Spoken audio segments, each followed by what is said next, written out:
All right, let's get started. This is lecture 32 in statics. And again, my apologies for having to record this one in advance. It just wasn't avoidable, but I wanted to go through some housekeeping items. So by the time that this lecture goes up, the attendance grade should be up to date on Blackboard. And then for today's lecture, I'm just going to count everybody present since we're doing it in a pre-recorded fashion. I believe at least at the time of this recording, that homework 5.4 is still being graded. And so when this lecture goes up, the homework 5.5 should be due. That's the moment of inertia assignment. And so I'm going to be assigning homework 6.1. This is our first truss assignment based on the lecture today. Don't forget that not this week, but the following week on Friday, November 15th, we're going to be having our first exam, and we're going to be reviewing on Wednesday, November 13th. Today's topic is going to be our first foray into structural analysis.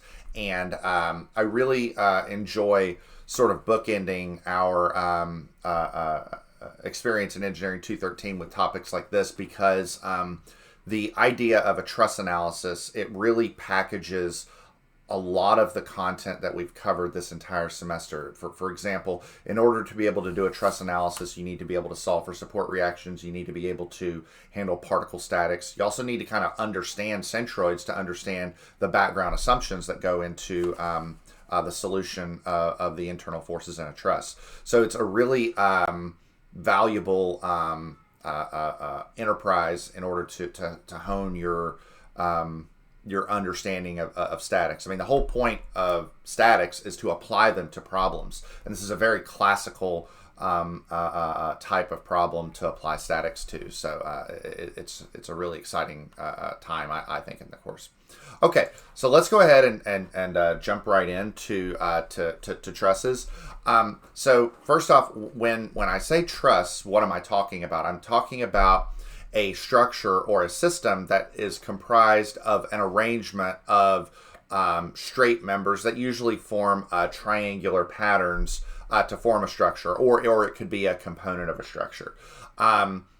I would say most commonly, most of you are probably familiar with trusses in structural applications such as roof trusses for buildings or maybe even bridges themselves. And you will see those applications all over the place in that world.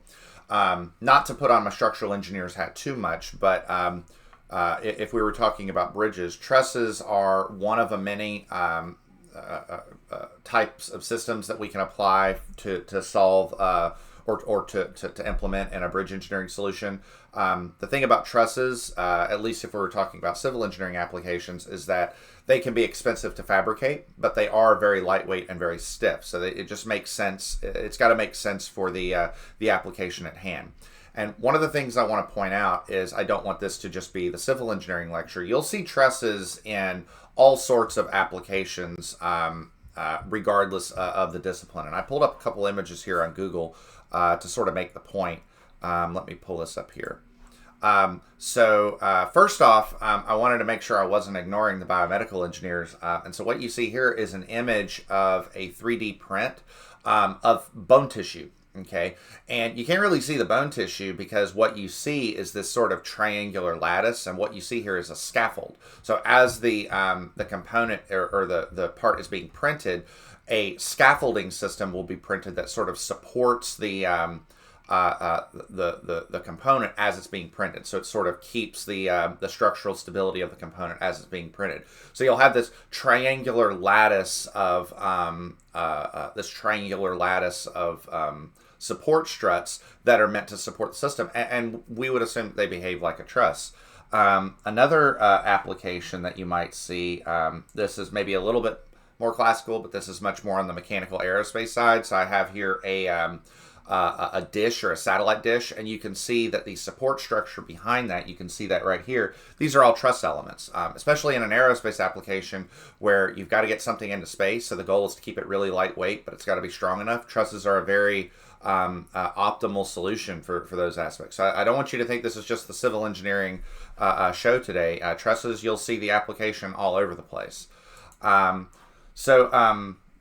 talk about how we would actually analyze a truss. So how do we actually go about doing that? Here, I'll just navigate it like this. So how do we go about actually analyzing a truss? Well, the first thing that we've got to do is we've got to make some assumptions, and you'll find this a lot. Just to say a couple things about assumptions, that when you start getting into analysis of systems and stress analysis and things like that, you know, you can really get very fancy and really refined in your analyses. You can do 3D, nonlinear, you know, plastic and fatigue analyses and all sorts of crazy stuff. But typically for an engineering application, you want to keep your model as simple as possible, or as simple as necessary, I guess I should say, in order to address the problem at hand.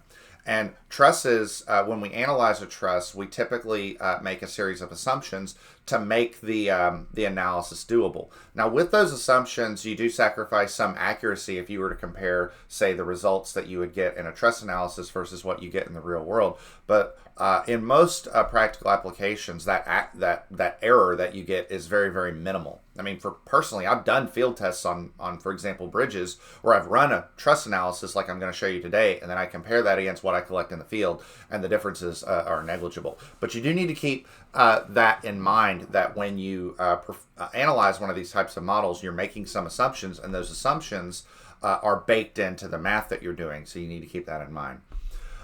Okay, so when we're analyzing a truss, we typically, so we make 3 assumptions, and I've got these assumptions categorized right here, and I have an image over here on the right, which will become clear here in a bit. Okay, so the first assumption that we make is that all of the members are connected by frictionless joints. In other words, we're not having to account for any additional forces that might happen with members rubbing up together. In other words, the loads that we are putting on the model are the only ones that we have to deal with. So that's the only thing we've got to concern ourselves with. The second assumption, and this one's pretty important, is that all of the loads, all of the support reactions are applied only at the joints. And so by joints, what I mean is, remember, a truss, if I go back to the previous slide, a truss is a triangular arrangement of members, and yeah, trusses they're typically characterized by the members forming triangular patterns. The joints are where the members come together, right? So that sort of the nodes or the nodal locations where the members intersect. And so what we're saying is that all of the loads are applied to those joints. We don't have any loads on the members, so we don't have to worry about the members bending or anything. And then that sort of goes into the third assumption, and this is again one of those reasons why I like trusses at this point, because it uses a lot of assumptions, because now we're referencing centroids.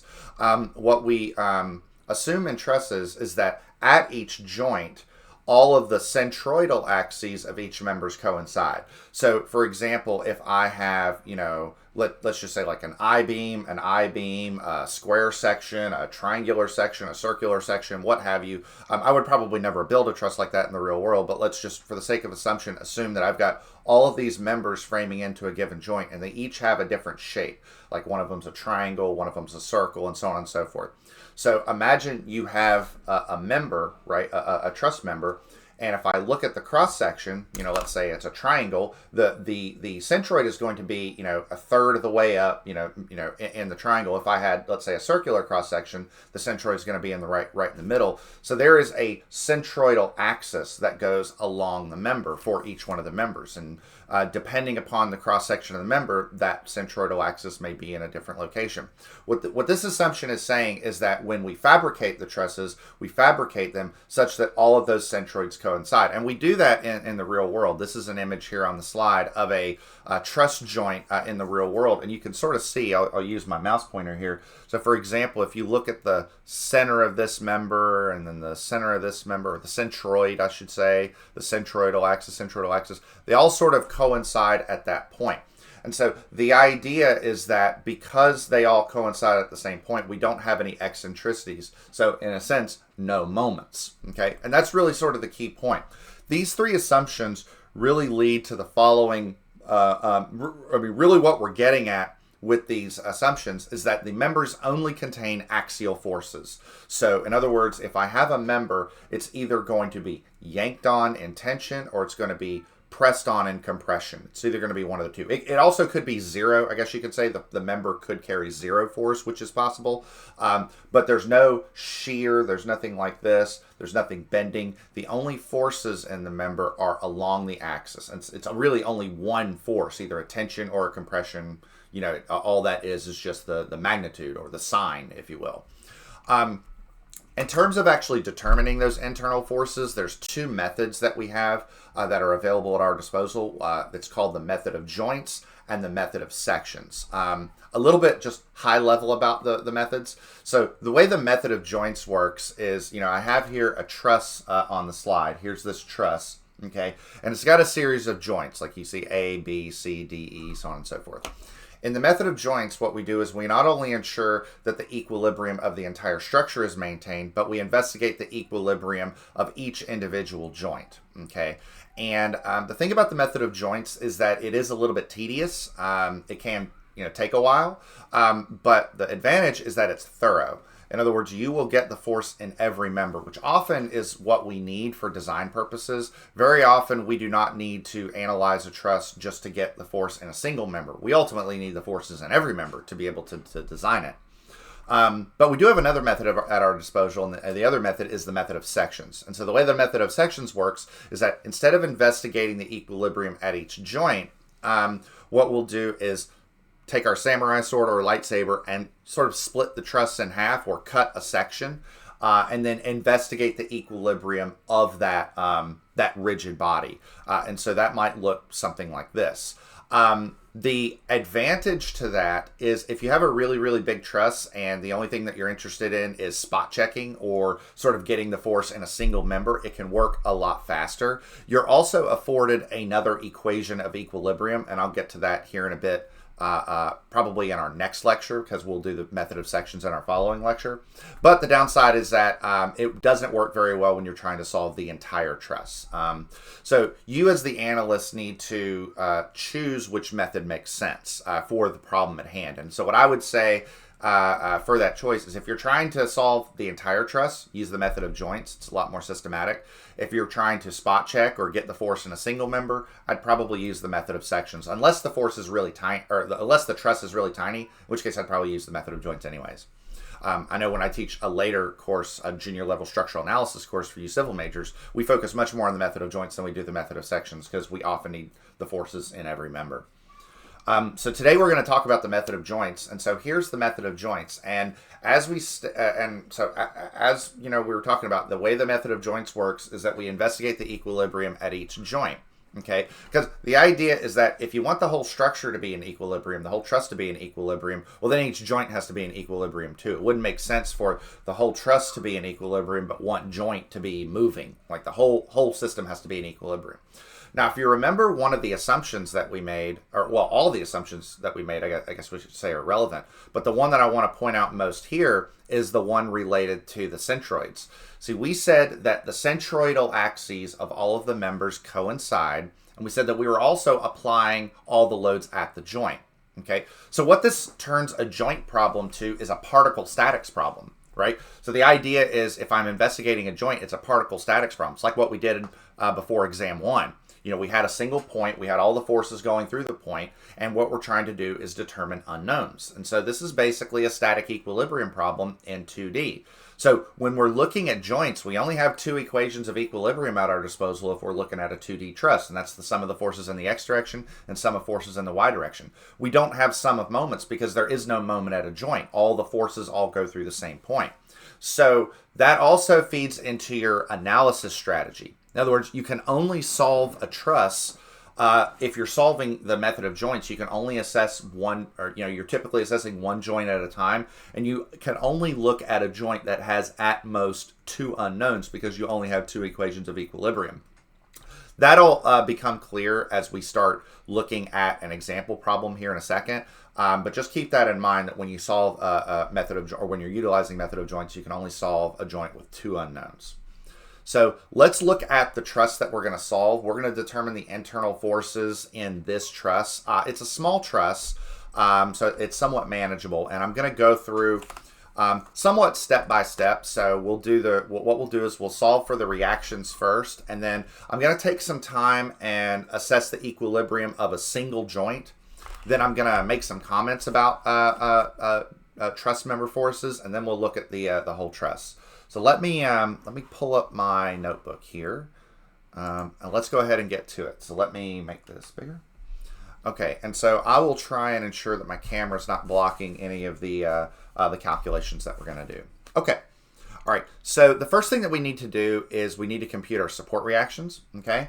And so I'm going to go ahead and write a few things down. So I'll make some assumptions here. So let me move my mouse pointer right here.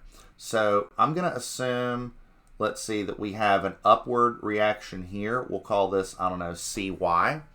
I'm going to assume that I have a horizontal reaction here, CX. Keep in mind this support here at C is a pin support. So it's going to have two reactions, one vertical and one horizontal. And this roller here at E, that's just going to have a vertical reaction there, which we'll call EY. Okay. And if you recall, we have three equations of equilibrium at our disposal: sum of forces in the X direction, sum of forces in the Y direction, and sum of moments. So we'll use each one of these. I'll scooch that over a little bit so it's cut off by the camera. All right, so we're going to utilize each one of these in order to solve for the reactions. So let's go ahead and deal with our support reactions first. All right. So first thing that we'll do is we'll recognize that there are no horizontal forces on this truss. There's only a 2,000 pound force going down and a 1,000 pound force going down. So what I can do is I can go ahead and use this equation first just to say that CX equals 0. Okay, so we've handled that. I'll leave that there, but we've already used one of our equations of equilibrium and we've taken care of that. Okay.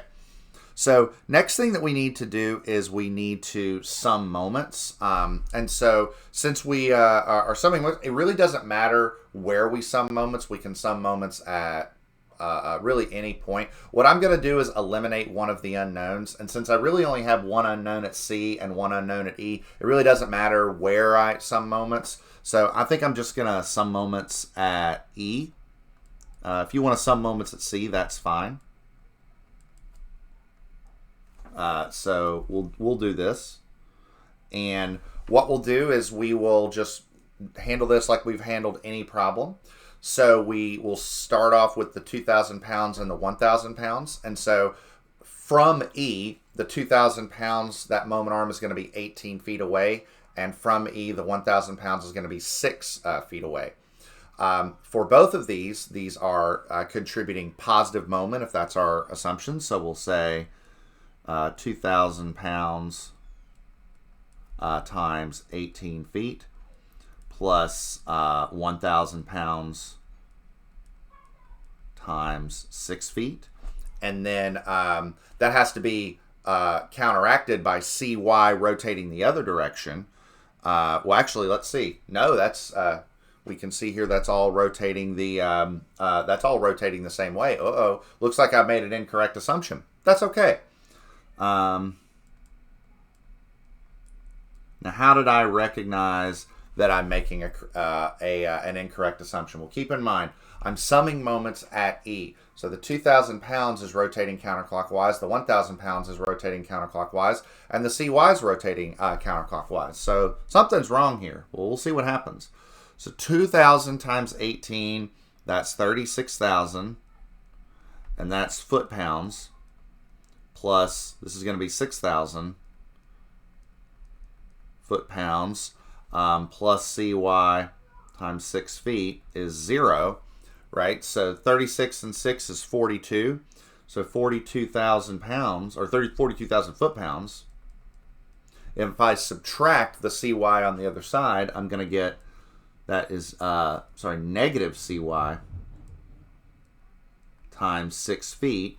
So therefore, CY is negative 7,000 pounds. So that means that CY is 7,000 pounds down. Okay. And so when we sum forces in the y direction, you can handle this however you want. So here's how I'll do this. So what we'll do is we'll say we've got negative 2,000 pounds going down, minus 1,000 pounds, plus EY. And then CY is going down, so we'll say minus 7,000 pounds going down is 0. So therefore, EY is, well, it's going to be pretty big. It's going to be 10,000 pounds. Okay. All right.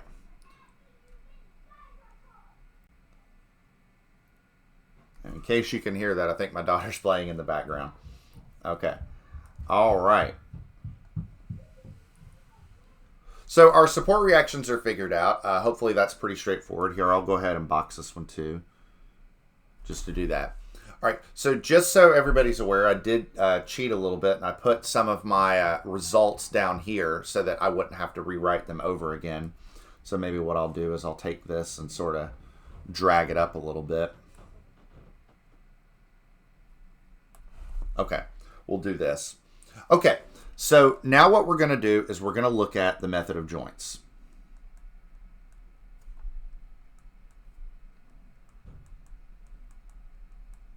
Okay. All right. So let's talk a little bit about the method of joints and how this is going to work. Okay. So the first thing that you have to recognize is that whenever you're solving the method of joints, the biggest thing to do is to not start at a joint which has at most 2 unknowns. Okay, so for example, right now at this point in the problem, we don't know the forces inside any of these members. We have no clue what's going on inside the forces of any of these members. So a good example would be, or a good question would be, can I start by analyzing joint B? And the answer would be absolutely not. Because if I analyze joint B, I would have how many members framing through joint B? I would have 4 members framing in with to joint B, and that would be 4 unknowns. Okay. Now, that doesn't mean we can't analyze joint B. We just can't analyze joint B right now. We will analyze joint B probably at some point. We'll just do it later in our problem. So right now, we have to start with a joint that only has 2 members framing into it. So we could start with joint A, or we could start with joint C. It doesn't really matter which one at this point, but we need to start with one of them. So what I'm going to do is I'm going to start with joint C. There's no rhyme, and I'll be honest, there is no rhyme or reason why I've done joint C. I mean, this is, at this point, this really is a coin flip. But what I'll tell you is that when you're doing a truss analysis, if you have a choice, if you have, let's say, multiple joints that have 2 members framing in or 2 unknowns, and you're having a tough time figuring out which one to select, what I tend to recommend is select one that has the fewest number of diagonal members. So for example, if joint A had 2 diagonal members and joint C only had 1, I would definitely go with C. And if joint C had no diagonal members, just a horizontal and a vertical, I would definitely go with joint C because it makes the math a lot easier. But if that's not the case, and in this case they're both kind of the same, it really is a coin flip. So I just went with joint C. So whenever you're investigating the method of joints, so what the biggest issue and the biggest challenge with these problems is honestly bookkeeping. Okay, so let's take a look at joint C, and we're going to do this systematically. Okay. Now, first thing I'm going to do is I'm going to draw my joint. We'll draw it as a little circle right here. And the first thing I'm going to do is draw the members framing into that joint. Okay. The next thing I'm going to do is I'm going to draw all of the forces inside this, or the forces at this joint that I know. Now, I don't know any of the internal members, but I do know that there is a force right here of 7,000 pounds. Okay, I know that.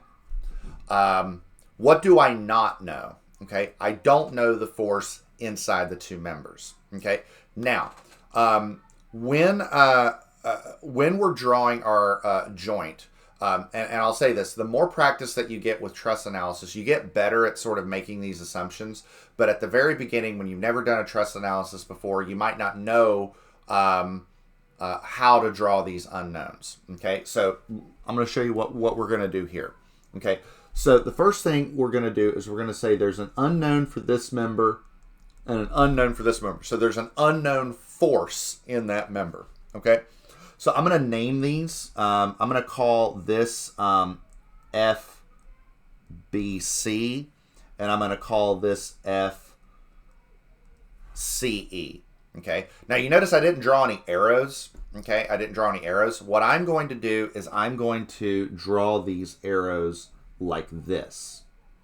Okay, and what that means is that I'm assuming that these are in tension. Okay, in other words, they're being pulled away from the joint.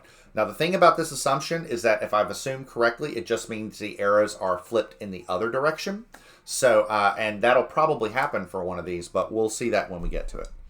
Okay, the last thing I'm going to do before we start looking at this joint more closely is I'm going to do this. Let me redraw that.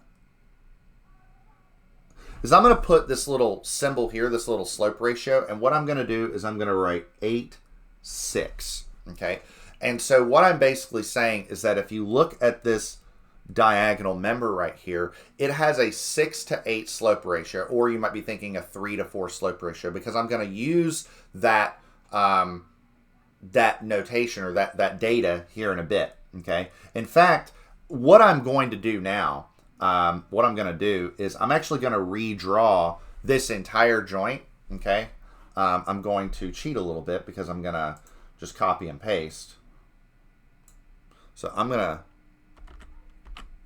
to take this entire joint over here. I'm going to copy it, and I've got this diagonal member. I'm going to replace this. Okay, I'm going to replace this. Instead of writing a diagonal member, okay, what I'm going to do is I'm going to do this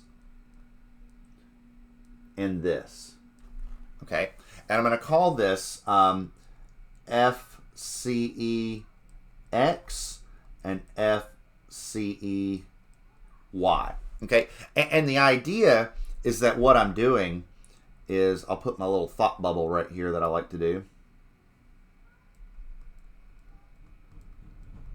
Okay, so the idea behind what I'm doing is I'm saying, okay, remember, you can take a vector and split it up into x and y components. And so the idea is I can, you know, have a point, I can go over some degree x, I can go down some degree y, and that's basically the same thing as just doing that. So I'm splitting it up and I'm writing it into its x and y components, as it were, okay? And the data that I'm going to use to figure out those components beyond equations of equilibrium is recognizing that that's the 6 to 8 slope ratio that for that diagonal member. Okay, so how do I go about this? Okay, how do I go about actually solving this out? Okay, well, the first thing I'm going to do is I'm going to look at this. Let me do this like that. Okay, I'm going to look at this joint over here, this one over here on the right. I want to look at that, and I want to see how many unknowns I have. Okay, so horizontally, I have two unknowns. I have FBC and then I have FCE sub x. But then vertically, I only have one unknown. I have FCE sub y. Okay, so what I'm going to do is I'm going to say, okay, let's sum forces in the y direction.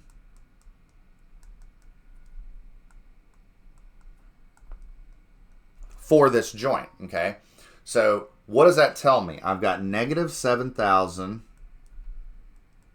minus FCE sub y equals 0, okay? So therefore,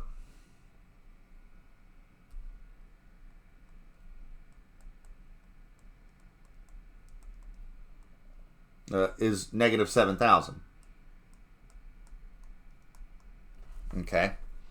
All right.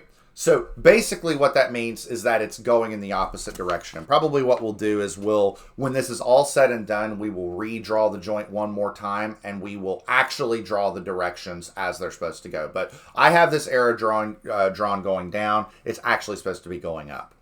Okay. All right. So let's go ahead and finish this joint. Then we'll make some more assumptions and then we'll do the whole truss. Okay.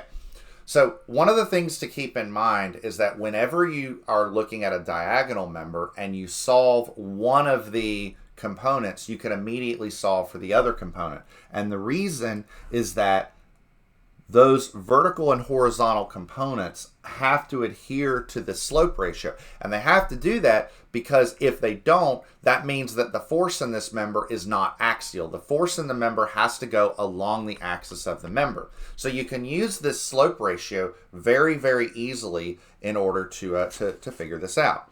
So I'll show you sort of the trig way of doing it, and then I'll show you maybe an easier way of assessing it, the way I like to do it using just the slope ratios.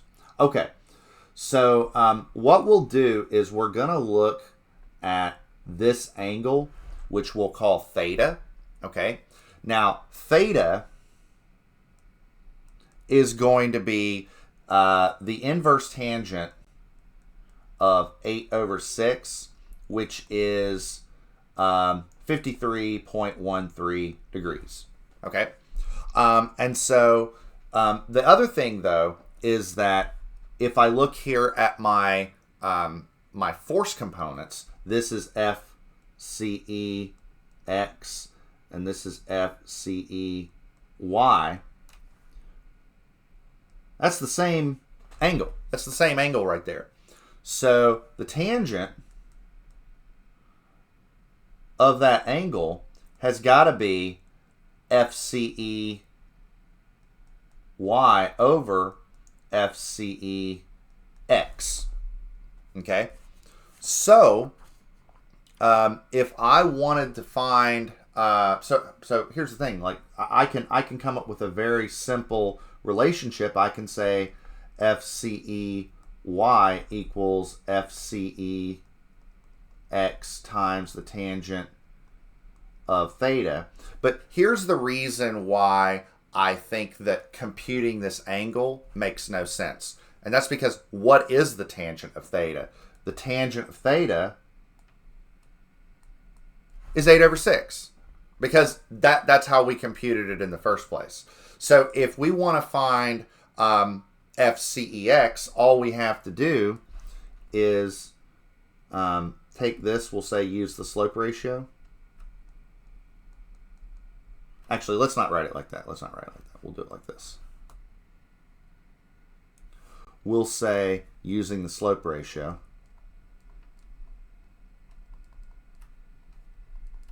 We can say that FCEX is going to be FCEY, and then all we have to do is flip that fraction and call it 6/8. And see, there's a really easy graphical way to look at it. And the way that I like to look at it is I look right here and I basically say, so first off, let's just do this calculation. So this is going to be, negative 7,000 pounds times 6/8, which is, what does that come out to be? Negative 5,250. Okay. So here's the way I like to look at this. So I have the y component as 7,000, okay? And then the question is, I need to multiply that 7,000 by a fraction to get the x component. I'm either going to multiply it by 8/6 or 6/8. And so the question is, which is it? Is it 8/6 or 6/8? Well, the horizontal component is smaller right here, right? It's the 6 is on the horizontal, the 8 is on the vertical. So I'm going to multiply it by 6/8 so that the x component is indeed smaller. That's basically it. That's all there is to it. So, so yeah, that's all there is to it. Okay, so I'm gonna do this, and I'm gonna move this up just a little bit. And if it's okay, I'm going to make that just a little bit tinier so I can have a little bit of room right here to do the sum of the forces in the x direction. And speaking of, now I only have one unknown. I have the sum of the forces in the x direction.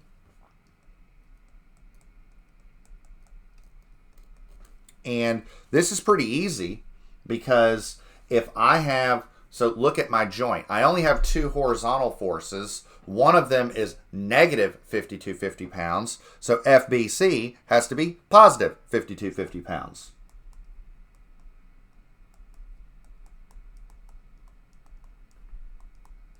And that's basically it. My joint is completely solved, okay? And just to show you what that looks like, let me show you. And let me see if I can do something real quick. I'm going to pause my video because I don't want what I've drawn here below to confuse you. So I'm going to pause this and move that. Okay. All right. So so here's our joint and it's solved. And just to sort of summarize what we've got, I'm going to cheat again and I'm going to copy this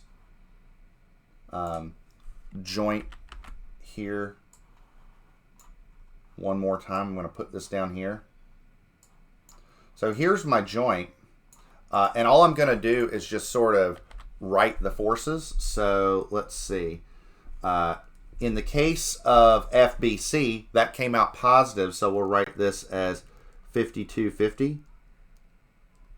And in the case of FCEX and FCEY, they were negative. So the way that I'm going to handle that is I'm going to change the way the arrows are drawn. I'm going to draw them both like this and say this is 5250 and this is 7,000. Okay, and is this joint in equilibrium? Well, I've got 7,000 up, 7,000 down, 5250 to the left, 5250 to the right. Boom, the joint's in equilibrium.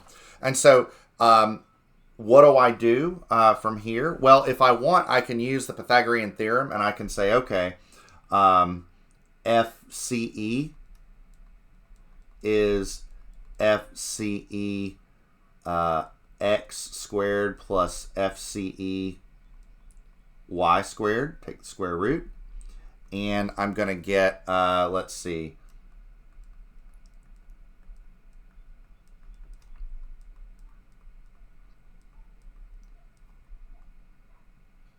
and so when you chug that out, you're going to get 8750 pounds.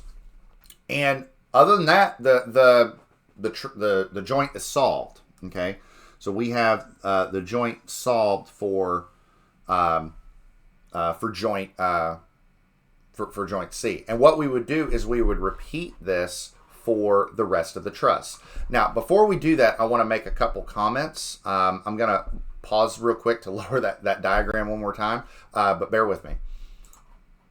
All right. So I want to, before we go into the rest of the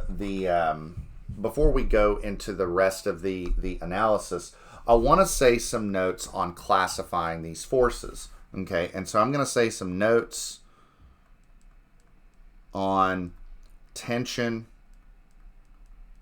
versus compression. Okay, just to sort of explain what's going on.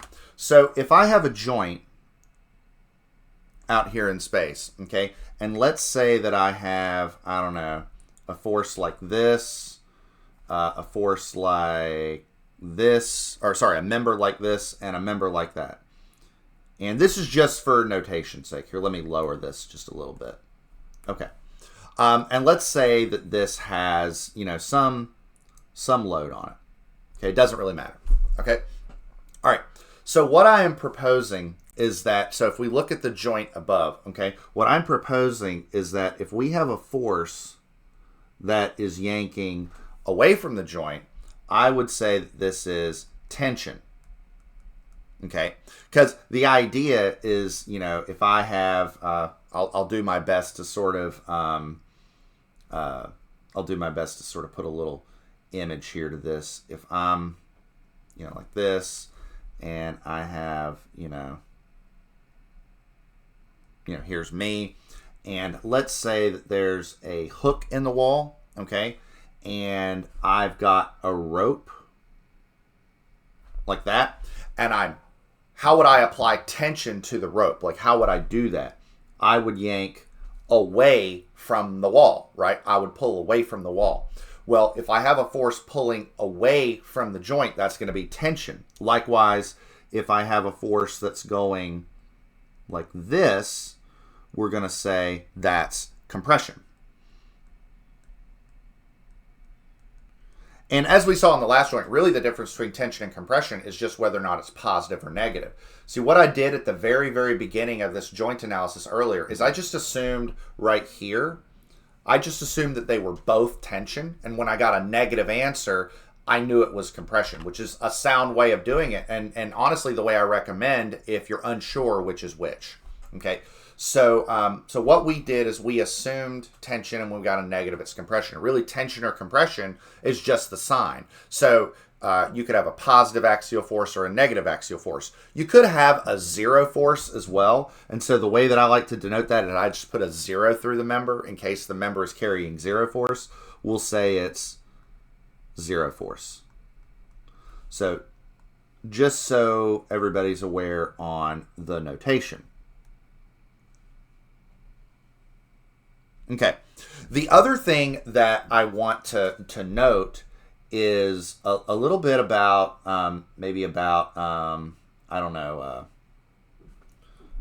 Newton's third law. Maybe that's the right thing to reference here at this point. So let's say that I have the ground right here, okay? And let's say that I've got a guy here, a gal here, and there is a rope between them. They both have their hands on this rope. Okay, how would these two folks apply, let's say, 50 pounds in tension? Like, how would you do that physically? Okay, well, the way that you would do that is one person would yank this way with 50 pounds, and one person would yank this way with 50 pounds. And so the idea is that in order for you both to be contributing the same effect to this rope or to this member, you have to pull in equal and opposite directions. Similarly, you know, if we had, let's say, the ground down here, and we had, I don't know, same two folks right here, and let's say there was, I don't know, a pole or a log or something between you, something like that, and you both wanted to push on this with, let's say, 80 pounds in compression. Okay, so what that means is that you would both be pushing like this, equal and opposite. So why is that relevant? Okay, why am I bringing this up? Because in order to do the method of joints, what we're going to have to do is we solved joint C. We need to go through and solve the rest of the structure. What we need to do is transfer the results from joint C to another joint. Okay, but when we do that, we have to flip the direction of the arrow because on the other side of the member, it's going the opposite direction. Okay, so with that, I know I've paused the video a couple times. Now that I've explained all that, I now want to look at this. So what I've done is I've taken the truss and I have blown it up. I've sort of taken the joints and spread them apart, and so that I can look at each joint independently. Okay. Now, what I did here for this analysis is as follows. Okay. So first off, let's just sort of record what we learned from joint C. Okay. So from joint C, we learned this was 5250. And then what I'm going to do here for this diagonal is I'm going to split it up into X and Y components. We said that this was 5250. and this is 7,000. That's what we learned, okay? And I'm being very specific with my color scheme here because when we looked at joint C, all of the blue forces were the unknowns and the reds were the knowns, okay? So what I'm now going to do is I'm going to take those unknown quantities and I'm going to transfer them to their adjacent joints. So, like, for example, if I were to look at joint E, I would know that this vertical component is 7,000 and this horizontal component is 5,250. It would be known quantities down here. So if it's 7,000 vertical here, it's 7,000 vertical here. 5,250 horizontal, 5,250 horizontal. But the kicker is on joint C, the 7,000 pounds is going up. Here, it's going down. The 5,250 is going to the right. Here, going to the left. Okay, and so if you understand that, then same thing with this one. This one's going to be, this is 5,250. You can solve the rest of the structure. Okay, now keep in mind, every member in this every diagonal member is at an 8 to 6.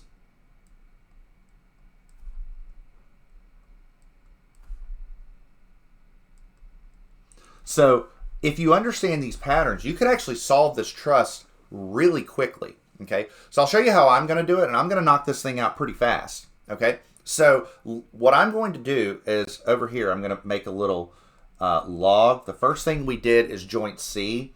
Our second joint, I think what I'm going to do is I'm going to do joint A. Now keep in mind, I could do joint A or I could do joint E. Now, why could I do joint E? Because there's only two unknowns, this diagonal and this horizontal. But there's less arrows associated with joint E, so I'm just going to do joint A. So let's do joint A. So watch this. So joint A, I have 1,000 pounds going down, 1,000 pounds going up, okay? Now, when I draw my arrows, they either have to be both pointing toward the joint or away from the joint. So that means the horizontal is going to be towards the joint. And how am I going to compute that horizontal? Oh, wait. Let me see something. Oh, I got that backwards. Let's fix that. Sorry. This is I have an error here because I got that backwards and that backwards. This is the 1,000. That's the 2,000. I'm glad I caught that. Okay. So this is going to be 2,000 pounds up. Okay, good. All right, so we go up and then we go to the left because they both have to be pointing either toward the joint or away from the joint. And how am I going to figure this out? It's 2,000 times 6 over 8. It's either got to be times 6 over 8 or times 8 over 6. And since the horizontal component is smaller, it's got to be smaller. So that's 1,500. So if that's 1,500 to the left, that makes this, sorry, that makes this 1,500 to the right. Boom. Joint solved. Very quick, right? We took our time with the first joint, and now we can start knocking out the rest. Okay? So here we have 2,000 pounds. So now what we're going to do is transfer those results. So this is 1,500 pounds. And again, when we get to this joint, we know what that result is. This is 2,000 pounds. This is 1,500 pounds. Okay, so now we've got some joints to analyze. I'm going to go ahead and look at joint D. Let's go ahead and do that. So how do we assess this? Okay, so what do we have here? We have a vertical, a horizontal, and a horizontal. There's our unknown. So I'm going to look at the vertical first. I've got 2,000 down. So that means this has got to be 2,000 up. See how fast we're doing this? So 2,000 pounds going up. So we already know from our last joint that if the vertical is 2,000, this is 1,500. And again, they either have to be both toward the joint or away from the joint. And so this is pointing away from the joint. Now, what about the horizontal? Okay, I've got 1,500 to the right, but I also have another 1,500 to the right, which makes this 3,000 pounds. Transfer the results.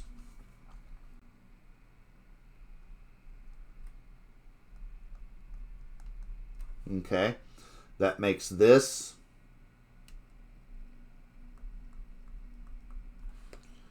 And that makes this. Let's see. Oh, I got that arrow backwards. Because that's down 2,000. That's probably the hardest thing to do. It's just making sure you get your arrows right. So this is going to the left or the right. This has got to go to the left. Okay. And then finally, we might go a couple minutes over, but I think this will be valuable. My apologies on that. All right, so this one. So now, okay, this is a really interesting result. What happens with our last joint? Let's, so we have one more joint to solve. It doesn't really matter which one we look at. We could look at B or E. I'm going to look at E, but this is really nifty. Okay, so check this out. Let's look at joint E.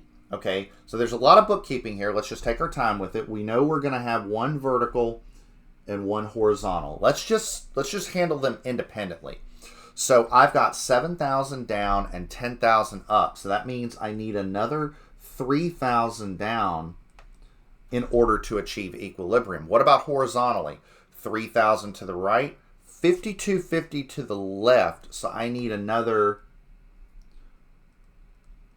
2,250 to the right. Okay, but here's the crazy part. What happens?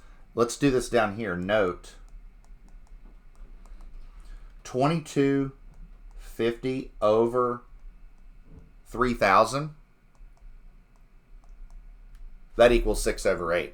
So independently looking at each of those components, it matches the slope ratio. So trusses have a really awesome way of self-verifying. It's really cool.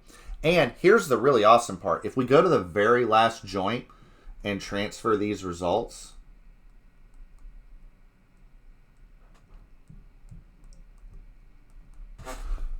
there's a lot going on here at joint B, but let's just investigate joint B. What do we have? Let's go vertical. 1,000 down. We have 2,000 down, and then we have 3,000 up. Sum of forces in the y direction is 0. What about horizontal? 1,500, 1,500, 2,250 to the left. That's 5,250, and then we have 5,250 to the right. So the truss meets equilibrium. It's really awesome that it self-corrects in that regard. So you, like I said, you can do the method of joints really fast once you understand the patterns. So maybe what I'll do is I'll say we have a check at joint B. That's our check, if it were. So what do we do? So our summary. Really the only thing we have left to do, and this is just to make the answer pretty, is to just write all of our answers. And so what I'll do here, let's do the horizontals first. Remember, AB is carrying what, 1,500? And both of those are pointing away from the joint. So what we'll typically do is we'll say that this is 5,250 in tension. And then we just do the same thing. This is, see, we go here, that's 5,250 in tension. And what I'm going to do is go ahead and write the rest of them. So if you remember at joint C, we got 8,750 in compression.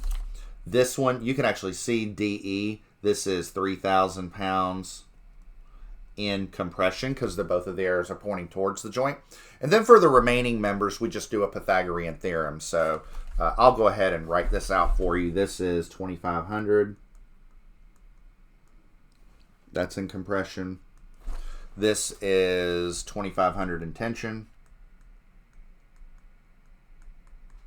And this one ends up being 3,750.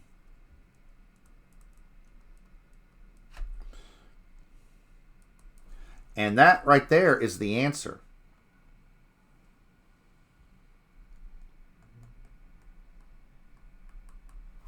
And how did you get the? How did I get the remaining diagonals? Just Pythagorean theorem. Just, you know, square root of x squared plus y squared. I'll list that here in the notebook. Actually, let me pause it. I'll just do it right now and then restart. All right, and so I just went ahead and did those right here. Again, it's just Pythagorean theorem. Shouldn't be all that challenging. And then you just report it here, and that's it. That's all there is to it. A little tedious, but thorough. and works out really well. So I've got a homework for you on that. That'll be due on Wednesday. And with that, that's all I've got, everybody. Apologies for going a couple minutes over, but we will see you on Wednesday.